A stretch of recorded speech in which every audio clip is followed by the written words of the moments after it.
ये हमारे सामने सेलर सेंट्रल खुल चुका है। यहाँ पर हमने क्या करना होता है, ओपन ऑर्डर्स में आना होता है। यहाँ क्लिक करते हैं। क्लिक करने के बाद यहाँ से जिस भी मार्केट का हमने देखना होगा, अगर हम अमेरिका में काम कर रहे हैं तो हम यहाँ से अमेरिका वाले पे क्लिक कर देंगे ऑर्डर पे। तो यहाँ पर हमारे सामने एक लिस्ट आ जाएगी उस ऑर्डर की। हमने यहाँ से ऑल ऑर्डर्स को सिलेक्ट कर लेना है। जब ऑल ऑर्डर्स को सिलेक्ट करेंगे तो हमने यहाँ से रेंज 30 डेज की रखनी है। आपको पता होना चाहिए कि आप उन लोगों को रिव्यू रिक्वेस्ट भेज सकते हैं जिनको शिपिंग हुए 5 दिन हो गए हैं या जिनको शिपिंग हुए 30 से कम दिन हुए हैं। Minimum limit is 5 days, maximum limit is 30 days.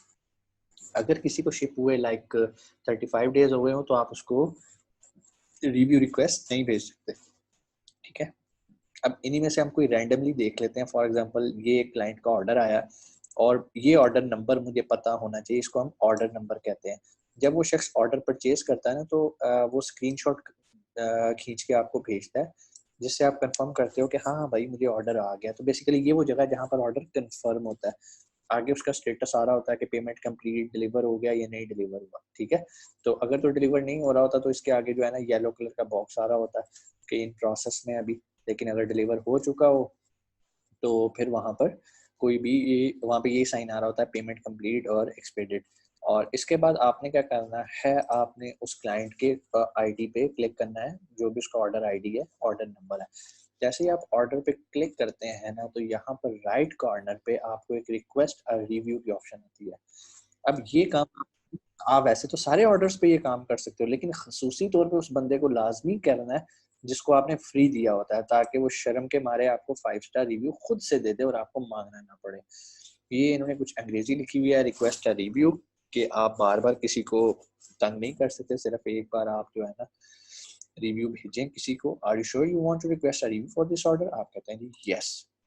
जैसे ही आप यस करेंगे ना तो ये रिक्वेस्ट उस बंदे को चली जाएगी। उस बंदे को कहाँ जाएगी? जो उसका ईमेल एड्रेस अमेज़न पे रजिस्टर्ड होगा। जैसे उसे ईमेल जाएगी, आपने उसको दोबारा मैसेंजर पे जाके कहना कि यार तुम्हें अमेज़न से एक ईमेल आई होगी, जो बातें तुमने मुझे बताई हैं काइंडली अमेज़न को भी बता दो। तो वो फिर बता देगा। दूसरी बात, आपके लिए ये चीज़ें समझना ज़रूरी है जो कि टैक्स से रिलेटेड है। अमेज़न क्या करता है, अमेज़न आपसे टैक्स खुद कलेक्ट करता है और गवर्नमेंट को पे करता है। वैसे तो आपकी प्रोडक्ट की प्राइस 7.99 थी, लेकिन टैक्स की अमाउंट है $0.43, क्योंकि उसने क्लाइंट से लेनी है और गवर्नमेंट को जमा कर देनी है। आपका इससे कोई कंसर्न नहीं होता। बहुत सारे लोगों के ज़हन में क्वेश्चन होता है कि भाई इस पे टैक्स का क्या सिस्टम होता है? तो अमेज़न ही आपका टैक्स पे कर रहा होता है और फॉर्म 1099 आपको वो दे देता है साल के बाद, अगर आपकी सेल $20,000 से ऊपर होती है। और अगर $20,000 से कम होती है तो फिर वो आपको कोई फॉर्म नहीं देता। मीन्स कि आपको अपनी गवर्नमेंट को उसे डिक्लेयर करने की ज़रूरत नहीं है। अगर वो आपको फॉर्म 1099 दे रहा है, इट मीन्स कि आपको ज़रूरत है अपने लॉयर की, आप वो डॉक्यूमेंट उसको दें ताकि वो उसमें सारी डिटेल्स डिक्लेयर करे। उसमें सारी चीज़ें होती हैं कि आपने कितनी सेल की है, गवर्नमेंट को ऑलरेडी कितना टैक्स जा चुका हुआ है। ठीक है, और बाकी ये है कि एक्सपेंसेस आपके वो आपसे पूछ के डाल लेता है। खैर, इस प्लेटफॉर्म पे हमारा जो मकसद आने का था वो ये था, रिक्वेस्ट अ रिव्यू। हमने अपने कस्टमर से रिक्वेस्ट करनी थी।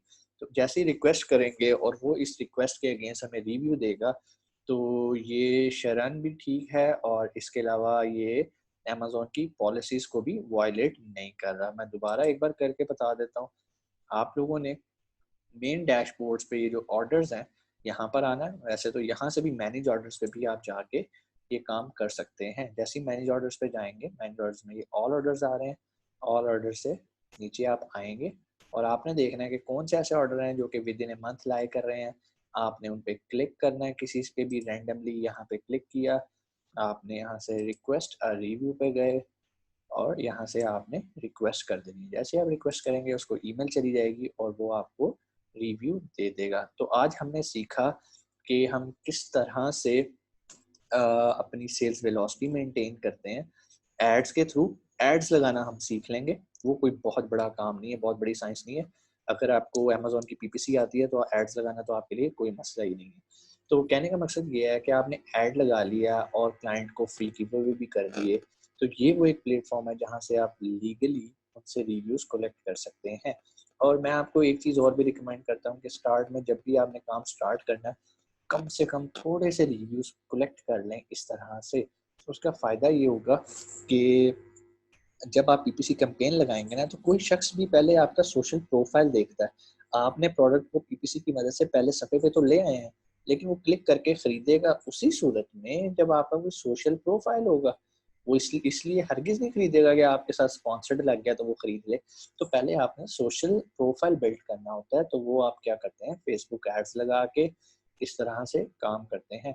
दूसरी बात ये है कि अगर आपको ये डाउट है कि अमेज़न जो है वो आपकी पेमेंट को भी ट्रैक कर रहा है, तो उसके भी तरीकाकारी होते हैं। मैं बता देता हूँ लोग किस तरह से करते हैं। लोगों ने ना अपनी-अपनी एक वेबसाइट बनाई होती है, ठीक है?